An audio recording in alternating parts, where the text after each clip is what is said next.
This is Our Voices. I'm Mario Trimble. In order to be a place where everyone in our community feels valued and connected, we first have to ensure everyone believes they belong. These are Our Voices, a joint podcast production from the Colorado and Denver Bar Association's Equity, Diversity, and Inclusivity Joint Steering Committee. Our Voices shines a light on the unique stories, experiences, and backgrounds of our member leaders so that we can help each other walk together. Nicoal Sperrazza is a solo family law practitioner, second vice president of the Denver Bar Association, the chair of the CBA Litigation Section Council, and past president of the Asian Pacific Bar Association of Colorado. Clearly, she's an active leader in the legal community. In this interview with our own Linda Moss and Mallory Revel, Nicoal shares what led her to the legal profession through personal stories of growing up as a first-generation Korean American and the struggles with bridging the gap between two different cultures. In her interview, Nicoal highlights the power of inclusivity and the importance of community. Hello, and welcome to this episode of Our Voices. I'm Mallory Revel with Foster Graham, Milstein & Kalischer, and I'm here with... I'm Linda Moss. I'm a family law attorney with Sederosh, Smith & Schellenberger. And today we are very excited to be interviewing... I'm Nicoal Sperrazza. I am a family law attorney in the Denver metro area. I have my own firm, the Law Office of Nicoal Sperrazza.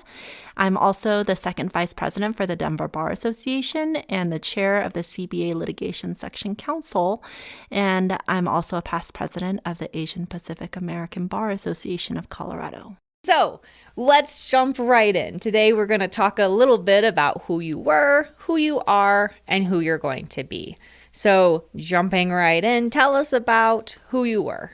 Well, to start out, I'm first generation Korean American for my family.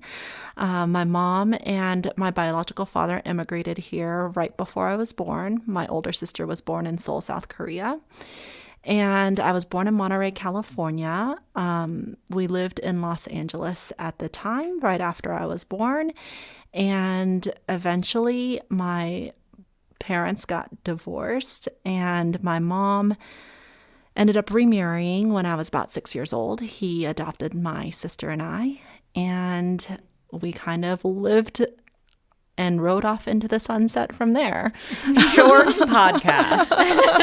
End scene. And they lived happily ever after. Tell us a little bit about growing up, first generation America in Los Angeles. So it's interesting. We actually moved around quite a bit. So I don't remember much of my time in LA since I was so young. But after my mom remarried, we lived in Marina, and then we lived in Prunedale, California. I was in elementary school while we lived in Prunedale, and my adoptive father, who later adopted my sister and I, he was a civilian. He served in the military in the Army for about 20 years, and then he retired and he worked as a civilian at the time that my parents got together. So he was working as a civilian in Fort Ord, which then Fort Ord ended up shutting down. So we packed up and moved cross country to Fort Benning, Georgia. Oh, wow. And that's where he was transferred. So we were there for a couple of years and ended up in Colorado because he always wanted to retire and move out to Colorado. We had vacationed here a little bit in the early 90s. And so he finally retired and we made the move, and we lived in Aurora for a couple of years for a couple of months as a transition when I was in 7th grade. And then we lived in Loveland, and then we moved up to Summit County, and I was there for the rest of 8th grade and all of high school. What was it like living there? Summit County, it was a really hard place to grow up in at the time. And I'm not going to, try to glamorize it at all, because for me it was a very difficult, a difficult place to grow up, just simply because at the time that my family moved up there really wasn't that much diversity.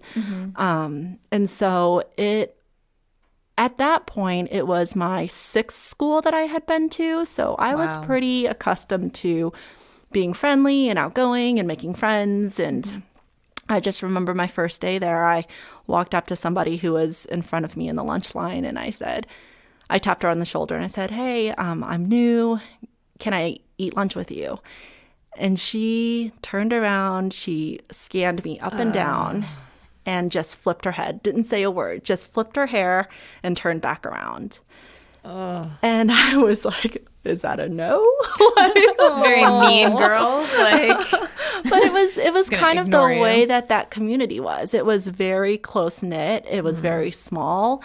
And it wasn't very welcoming to other people, including, especially people of different backgrounds. And it was a struggle. Like, there were times when I would receive, hate notes in my locker about, if we see you in the lunchroom, we're going to beat you up, to, it was kind of crazy. And I think middle school in particular is a really hard time because a lot of people are trying to figure out,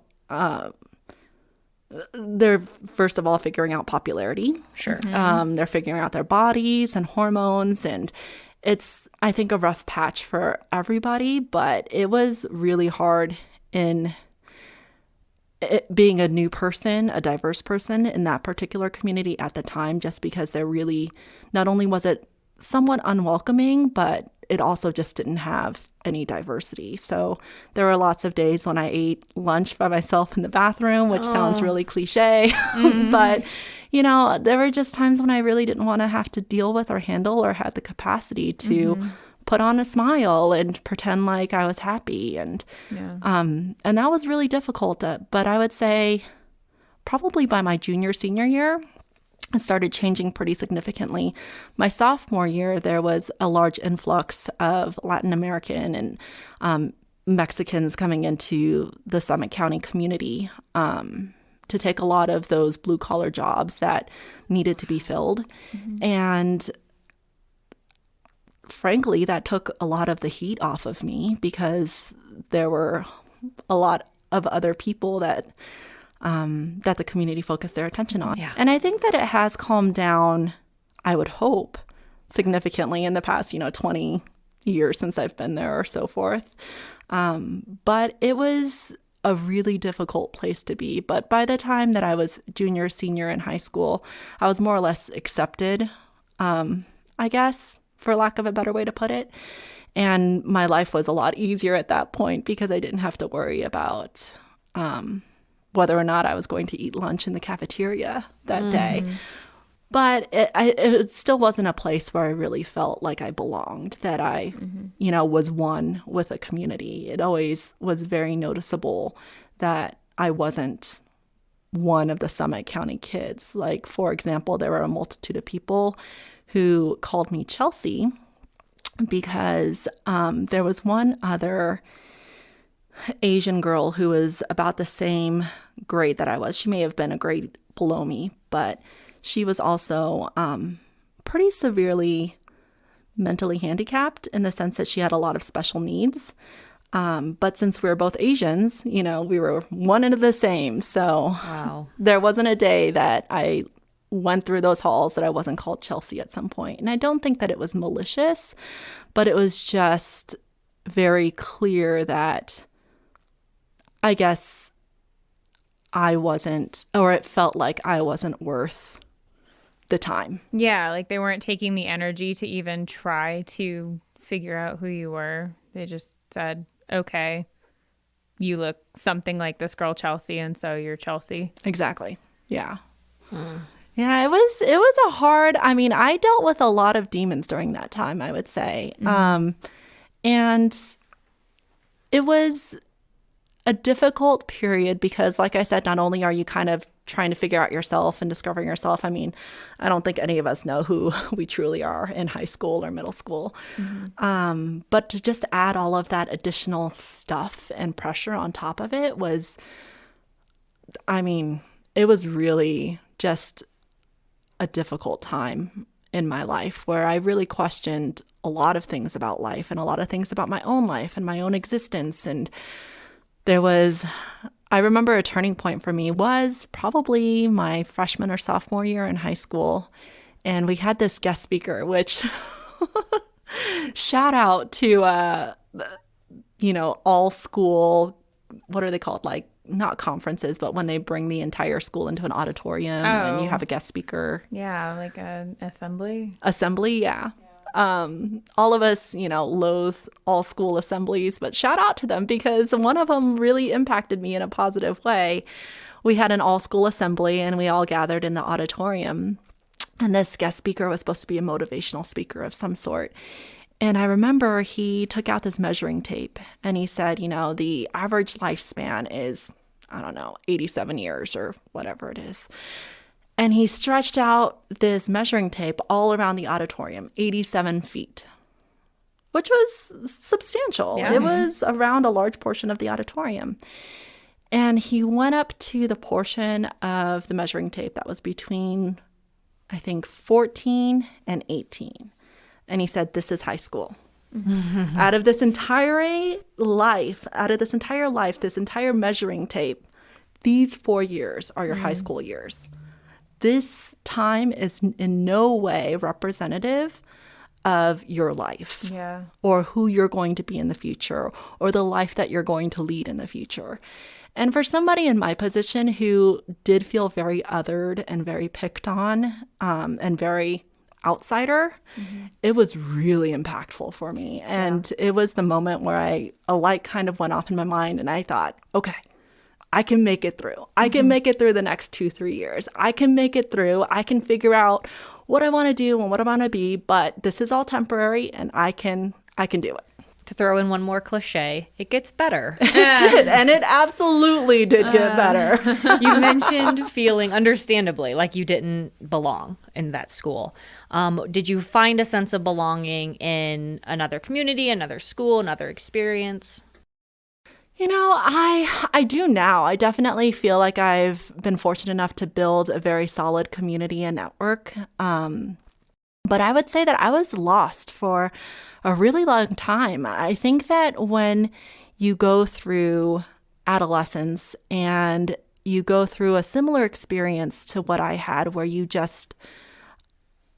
desperately just trying to fit in. So you're not really focusing on who you are and what's important to you and what'll make you happy and what makes you tick, and even exploring hobbies. I didn't really do any of that because I was so focused on trying to be the same and trying to fit in and trying to, not be different, that I had a lot of discovering to do when I graduated from high school. And so I don't think that I really found a close-knit tight community, mostly because, to be quite honest, I was pretty insecure. And so I more or less, I think I got myself into some situations where I had some relationships with people who weren't the healthiest, in quotes, for whatever healthy really is.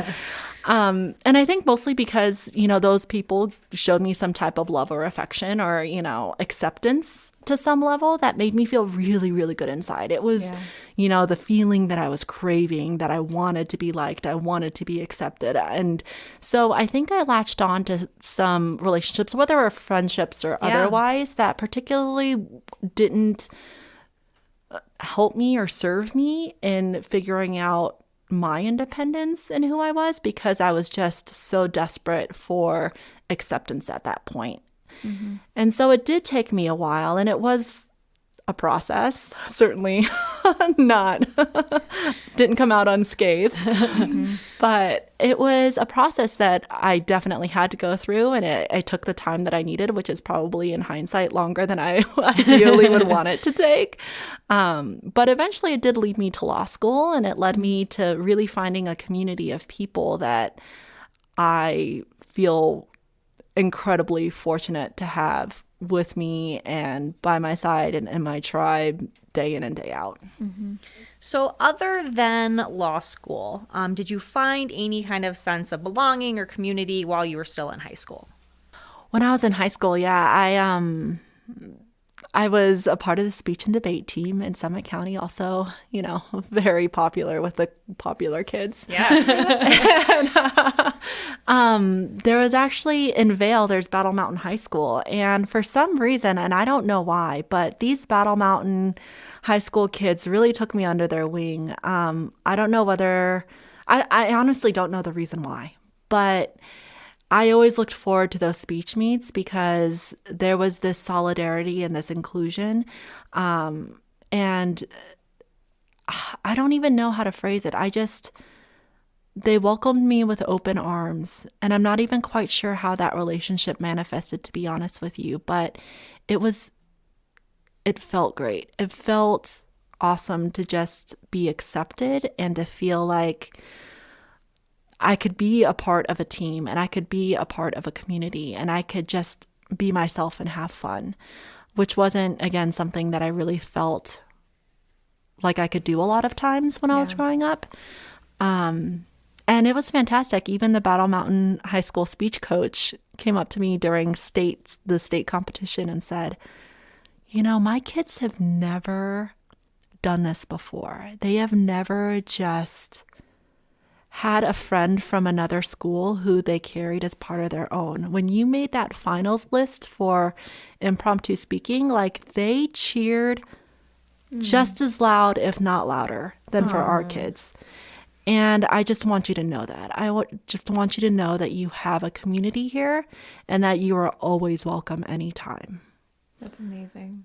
And I'm getting teary-eyed just thinking about it. Me too. And I wasn't there. Because it was I think that it was at least the time that I can remember in high school where I truly did feel just accepted. What a testament to the power of inclusivity. And even for that coach, I totally wasn't expecting her to have a sidebar with me. And out of nowhere, she just kind of pulled me aside and said, listen, I want you to know. And that was really impactful. And talking about kind of where you've come from and what makes you you, I know you have a really special relationship with your mom. Would you share with us a little bit? I do have a very special relationship with my mom, but it hasn't been for a lack of blood, sweat, and tears. And I think that a lot of that is just because she grew up completely differently than I have in the States. She grew up in a farming family in South Korea. She has 6 brothers and sisters. She actually had more, but a few of them passed away early on during the Korean, or I don't think it was a Korean War, but some wars that were happening. So she lived a farm life. There were a lot of very traditional gender roles that were within her upbringing. For example, women weren't allowed to ride bikes. And so she more or less kind of stole her brother's bike one day to try to learn how to ride it. And she got caught and beaten pretty severely, to be honest with you. And so there was just very strict rules that needed to be followed with the way that she was raised. And I think another very important thing, at least with the Korean culture and a lot of Asian cultures, honestly, is kind of the hierarchy and respecting your elders. And so I think part of the disconnect that we've had a lot growing up is that I wasn't necessarily trying to disrespect my elder. I wasn't necessarily trying to disrespect my mom, but I was raised in the States where, you're curious, you kind of have that freedom of asking questions and exploring things and asking why and kind of building those reasoning and, I guess, rational skills. And that wasn't really appreciated by my mom at home. Sure. It was like I was questioning, her authority or, I was being disrespectful. And that was a really hard line to toe because I did feel like for a long period of time, not only was I clamoring for, acceptance from the people that I went to school with, but I also felt like I couldn't really truly be myself at home either because I needed to be that model daughter who abided by the rules, who didn't question things, who just did what I was supposed to do. Mm-hmm. And so I think that as I got older, my mom and I have really worked on our relationship. And I have to say that, I have to give her props too, because I know it wasn't easy for her. And I know that in a large part, in in a very large part, she kind of feels like she's Owen doing, right? Like, I went through the entire process. I was always respecting my elders. I never went out of line. And now I have this kid who, when I'm supposed to be the one who is the end all be all of everything, who's questioning me, who's, not automatically assuming that I have the right answers to everything. Right. And so that's been a lot of our struggle as I've gotten older as well, is trying to balance, like my empathy and understanding for where she's coming from, which is nowhere close near to 100% at any given time. And her kind of trying to give me the benefit that when I do ask questions, it's not necessarily calling her into question, but I just want to learn and I want to know more. And I feel like that's difficult too, being a lawyer and the way that we're retrained to think in law school and questioning a lot of things.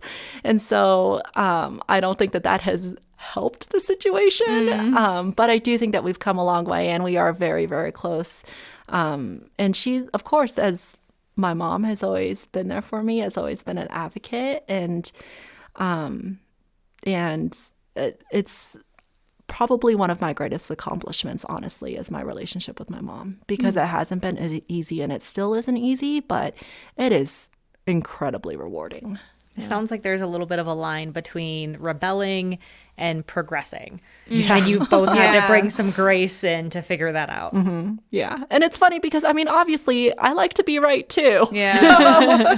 Who doesn't? Get into these struggles with, she feels like she's entitled to be right because she's an elder and I should just defer to her. And I'm like, but no, like, I think I'm right.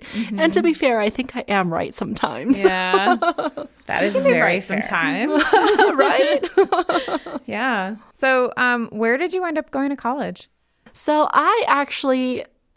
it's funny because after I graduated from high school in Summit County, I honestly wanted to go as far as I could go without leaving. Don't blame you. Seems the United pretty States. fair. Yeah. So I looked on a map and I was like, okay, where's the furthest I could go? And Florida was the answer. Yeah. All right. Yep. Polar opposite. So I went to a small private business university in West Palm Beach, Florida for a couple of years on scholarships. And then I also played tennis down there. I'm not very good. Don't. So the scholarship was for academics, not tennis? No, it was for tennis. It was a baby tennis So scholarship. yeah, you were a little bit good. I wasn't terrible, but also I wasn't anything. You're not Serena Williams. I was no is Serena what you're Williams. saying. Correct. Fair enough. And so I went down to Florida for my first couple of years and then ended up coming back to Colorado and finished at CU Boulder, pretty much, well, I think because not all of your credits transfer. So I ended up spending 2.5 years at CU Boulder to finish out a degree in business. So. Oh, okay. Yeah. What was your minor in? I didn't have a minor. It was mostly let's graduate from college. That's fair. I did have a minor when I was at Northwood University, the business university in West Palm Beach, Florida, mostly because it was a business-based university. So I actually did get my AA there, my associates there in business management, and then a minor in marketing.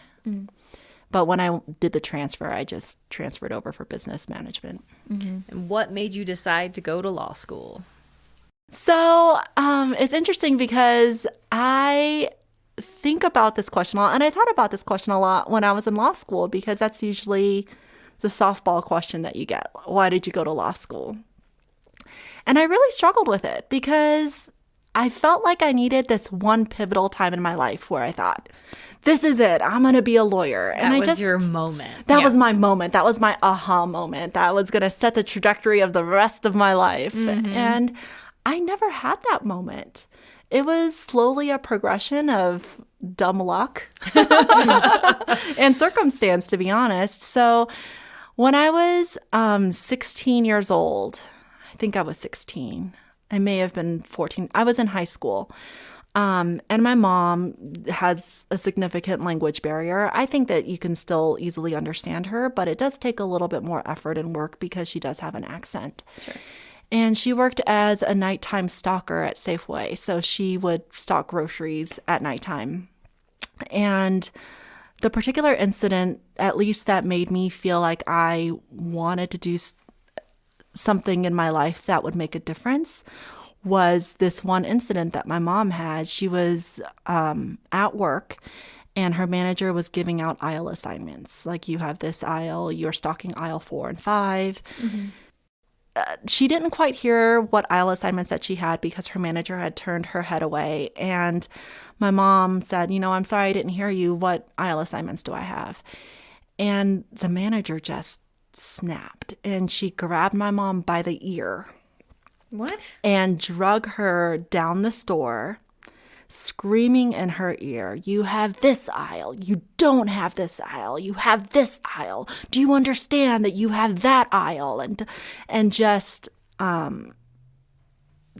it was horrific. And after that incident, my mom came home obviously just crushed and devastated, horrified, embarrassed, all of the things. And I didn't know what to do. I was in high school. I didn't know how to help her. My dad said, obviously you need to take this to the union because Safeway, at least at that time, had a union. And so my mom did, but she really didn't want to because, she's an immigrant. She didn't want to rock the boat. Yeah, She didn't want to make her work life even harder, which she understood the concept that everybody would still have to treat her the same and couldn't create a hostile work environment based on her complaint. But she certainly didn't believe it. She didn't believe that everybody would treat her the same after this incident. But she did report it, I think mostly because my dad made her. And they investigated it. Of course, there was some denial. But because it's a grocery store, they have the cameras on at all times. Right. And so they pulled the feed from that night. And sure enough, what my mom reported had indeed happened. And there was, some firings that happened with the management team. And my mom still doesn't think that the workplace returned to the way that it was before. I mean, she says that nobody was mean to her and everybody almost made a point to say hi to her. But it wasn't the same as it was prior to the incident happening. And I think a really unfortunate part is that my mom blames herself or bears a lot of that incident that happened on herself, and being an immigrant and having an accent and not, being as acclimated to this culture as, I am being born here. And so I think that was the hardest part for me, was just seeing the way that it internalized in her and the self-blame that she kind of inflicted on herself. And during that moment, I did have that first realization that, okay, like, this isn't right. I don't know what I can do about it, but I certainly want to figure something out in the future that's going to help me make a difference. And that was pretty ambiguous, right? Like, I don't know what make a difference really meant at the time, but I certainly felt powerless, and I felt like my family felt powerless. And that's a feeling that I never wanted to have again. So I kind of went off to college with this idea that I was going to be somebody, right? I was, going to do even better in school, not just because it was expected from my family as the model minority or the community, but because I actually wanted to do well, right? Like, I wanted to succeed. I wanted to figure this out. I wanted to make a difference. And so I went off to college with kind of that mindset of, wanting to do something and to succeed. And I worked. When I transferred back to CU Boulder, I worked full-time. I worked as the front office manager for the Hampton Inn in Louisville. Very glamorous. And at the same time, I was getting my degree in undergraduate in business management at CU Boulder, and I was a full-time student there. And I just kind of worked my tail off and ended up actually working at Nordstrom for a while because honestly, I figured if I worked in retail, I would figure out what I wanted to do with my life sooner rather than later. Fascinating. Did you figure out that you didn't want to work in retail? I did, shockingly. Really hold your feet to the fire there. I like it.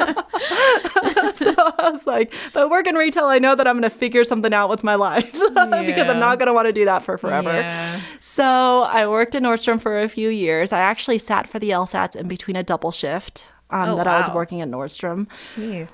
Yeah, and I was kind of like, I was getting promoted at Nordstrom, and I didn't say no to the promotions, but at the same time, I knew that it's not where I wanted to be in the future. Right. So I was like, okay, before I get trapped by the retail machine, I need to figure this out. So at the time, Nordstrom really coveted having both experience at the full line, which is, you know, the Nordstrom at Park Meadows or Flatirons or Cherry Creek, and then also having the discount experience, which is Nordstrom Rack. Right.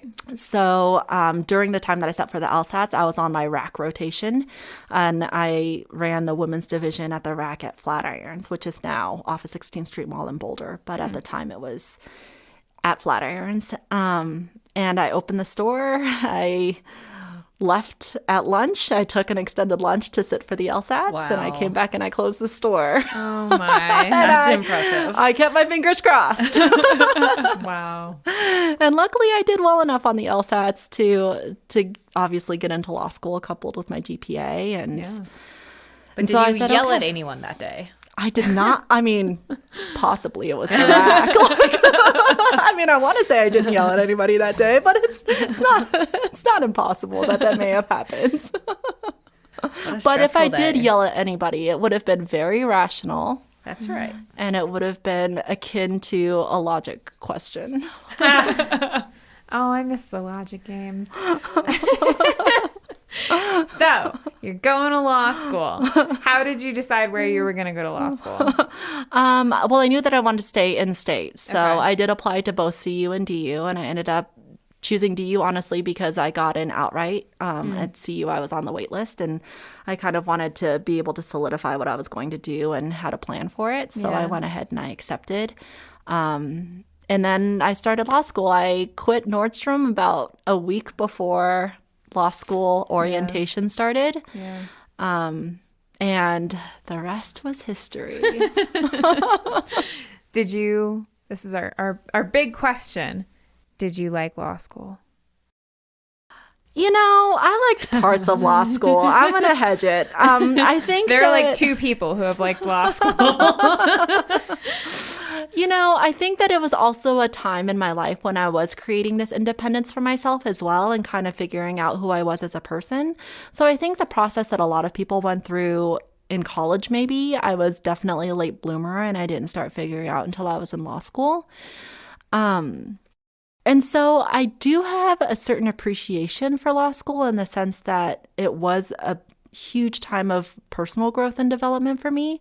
It also required a huge reckoning, right? Because, I mean, law school is a whole nother beast. And I had never obviously been in a climate where everybody around me is smart. Like everybody around me has done well in school. They're intelligent. They've at least done well on standardized tests, if nothing else. Yep. And everyone around you knows exactly what they're doing. Exactly. Or at least will tell you that they do. And I believed them, Mallory. That's I the believed trick. them. They're convincing about it. Yeah, when do you get to the point where you're like, wait, none of these people know anything? So I mean, I do have some appreciation for law school because it was a huge time in my life for me personally. But I mean, obviously it was still law school. Like I had never thinking like a lawyer at the time, or the way that they wanted you to think, was not natural for me. I know it was for some people, and I just wasn't one of those people. And honestly, I also wasn't used to not getting straight A's. Yeah. Like that had never happened. Like I worked a full-time job during my undergrad and still carried a full course load, and I still got straight A's. Like it's an identity crisis. It was exactly. It was an identity crisis of like epic proportions because you're grappling with how to refocus that energy and trying to think and learn and answer the way that you're quote unquote supposed to. And that was really difficult. But I did make some amazing friendships in law school that I was so incredibly fortunate with my law school experience to be able to walk out with just handfuls of people who had my back, who were just good people who I talk to today. Yeah. And I think that was very unique for our class as well, because at least a lot of people that I've talked to don't necessarily have that echoing appreciation for their law school classmates. But I really do. It was a group of just fantastic, good people. Yeah. So skipping ahead, you have your own law firm. What gave you the motivation or the strength to get out there on your own, hang your shingle, and make it work? I feel like a lot of my stories are dumb luck and circumstance. Perfect. I love a theme. I love a good theme. But really, it was just the circumstances at the time, because I was working with a firm. It was an eat what you kill model. So I did have a base of clients and cases that I was working on. And I was the only family law attorney, and I was one of 2 litigators at that firm as well. So when that firm decided to close down, it wasn't, on paper, it wouldn't seem like it was that hard of a transition to make it from that type of a model to a solo model. It was only because I was 38 weeks pregnant at the time. Oh, yeah. So Complicating factor. that was difficult, because I no longer had support staff. I no longer had a paralegal. I had to float these active cases that I had, which I did have a plan for before the firm closed down, but obviously didn't. And it was just a party of one and a newborn. The newborn can't answer the phone. Correct. He's actually very unproductive. As they tend to be. Very needy. So that was particularly difficult, just because I did have active cases that I had to work on at the time, and have a newborn, and kind of deal with all of the additional things and the lack of sleep and the cluster feeding and all of that good stuff that come along with newborns. And it was my firstborn too. So, I was hypersensitive to, oh my goodness, is this going to, ruin my child? Am I going to, And I am really curious, and I know we're tight on time now, but I actually was just listening to the New and Expecting Mothers CLE the other day. And so I'm curious if you have any tips or anything really valuable you learned as a new mother who is, really vitally involved in your practice. Honestly, I think you just need to, it's not helpful advice. It's mostly just That's okay. Keep your head down and get through it. Like, at that point, hopefully you've been practicing for long enough that you know what's urgent and what's not urgent. And I think that's really what helped me. Like, I knew at that time, because I had been practicing for 6-7 years, what needed to be done immediately and what didn't need to be done immediately. And I don't want to say that I bought my time that way, because it sounds like I was being irresponsible. But I do think that it was a skill that definitely helped me in making it through, because at the end of the day, it was difficult, because I had this new being, this life that completely relied on me for livelihood, everything. And at the same time, I had this practice where, legal malpractice is a really real thing. I didn't want to risk my livelihood and my future.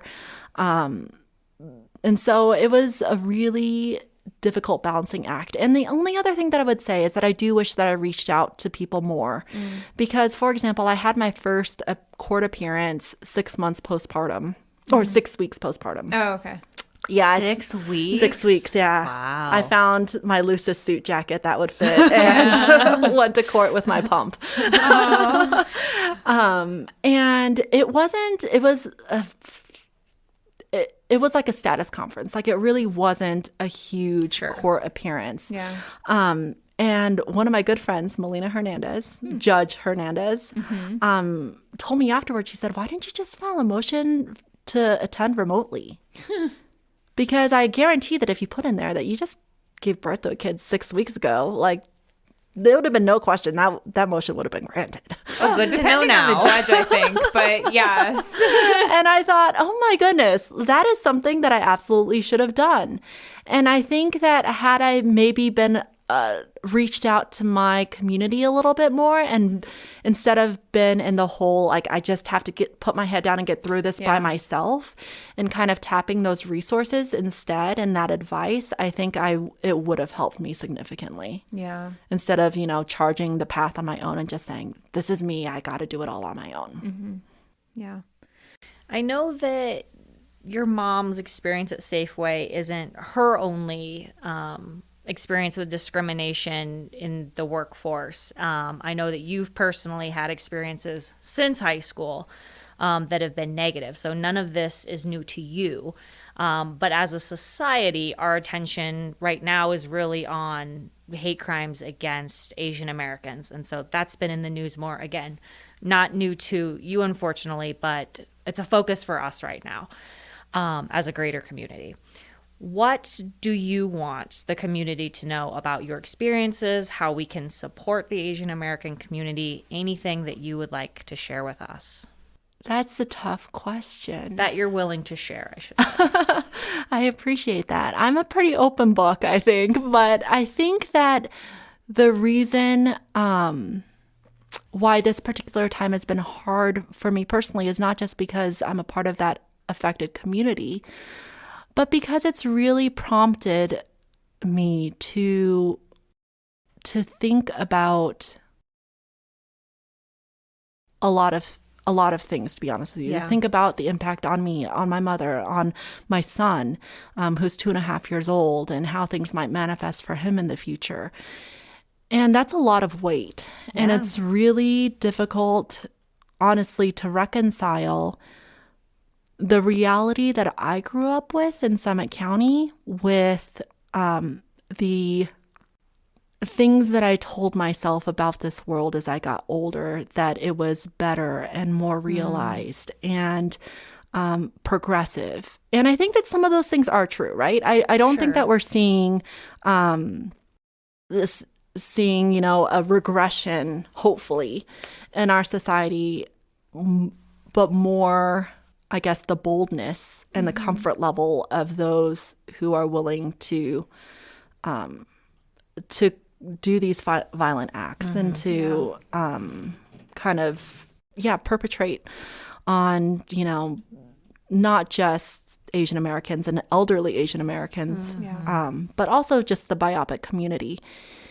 And it's been a struggle for me. And I was talking to one of my friends the other day about this because he called to check in on me to see how I was doing. And I honestly didn't know what to tell him because I said, when George Floyd happened, when, the Black Lives Matter movement really started gaining ground significantly last year, I was, one of those that were like, let's do this. I'm enraged. Like, let's create change. Let's show our voices. Let's, Solidarity. Let's do all of this. Solidarity. Exactly. And when it came to the mass shooting in Georgia, I was devastated. Yeah. I was not, let's go, let's charge that I thought that I would be, which is usually what my reactions are is, when I encounter a situation that's, hostile or that I perceive to be really unfair, I'm like, let's go, let's charge. And it was interesting because that was not my reaction when I heard about the shooting. I was distraught. I was devastated. I couldn't sleep. And it was really difficult. I really didn't want to do anything. There were a couple of organizations that I take leadership positions in who reached out and said, can you help us write a statement of solidarity? And quite frankly, I said, no, I don't. Like, that's the last thing that I want to do right now because I'm really having a hard time. Yeah. And I think that was some self-realization for myself and kind of the space that I needed to give myself to be in at the time. But it also was ridden with a lot of guilt too, because I felt like I should be doing more. I felt like I should be assembling the troops. I felt like I should be more involved. I felt like I should have been writing that statement of solidarity. I felt like I should have been taking action.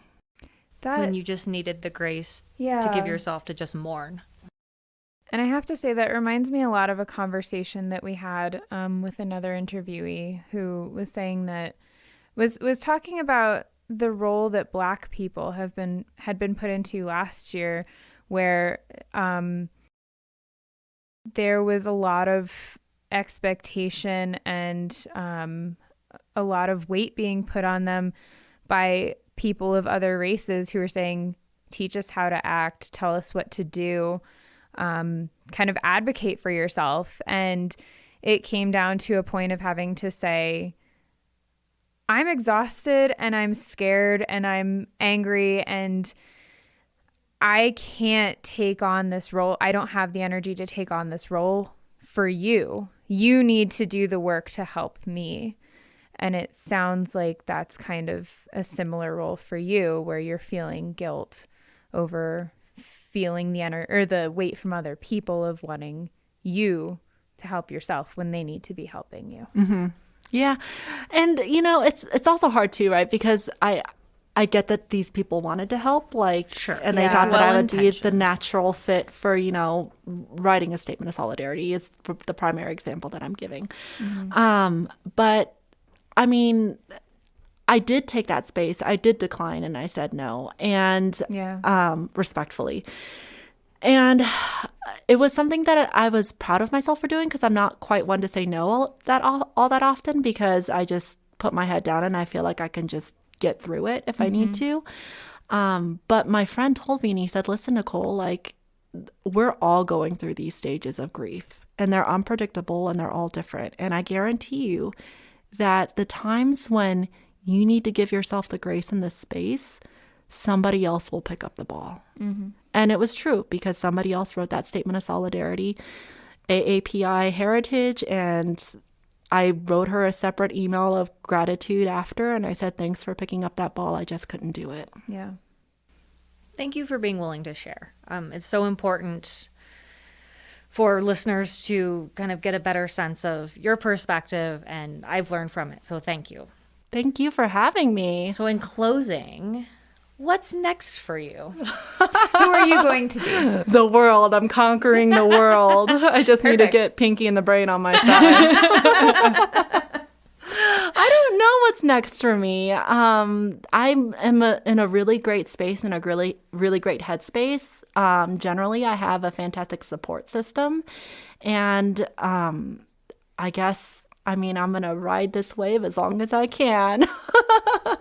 Perfect. Awesome. Well, thank you so much for joining us today. It's been such a pleasure to chat with you, and we so appreciate it. Thank you for having me. Thank you so much. Thank you.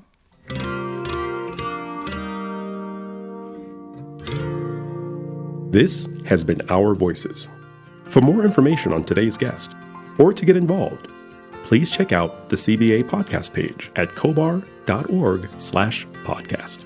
That's cobar.org/podcast. This podcast series was created by members of the Colorado and Denver Bar Associations. Our Voices is a collaborative effort of the EDI Joint Steering Committee messaging team, including Mallory Revel, Linda Moss, Bonnie Schreiner, Mallory Hasbrook, Mo Watson, Mario Trimble, Courtney Holm, and Emmy Lopez, with our CBA Communications Team Director, Heather Folker, and Manager, Charles McGarvey. Our recording engineer is Rick Ponteleone of Lionsbridge Recording. Our producer and editor is Courtney Holm, with theme and introduction by Mario Trimble. This podcast is made possible because of the support of the Colorado and Denver Bar Associations. On behalf of all of us, thanks for listening to Our Voices.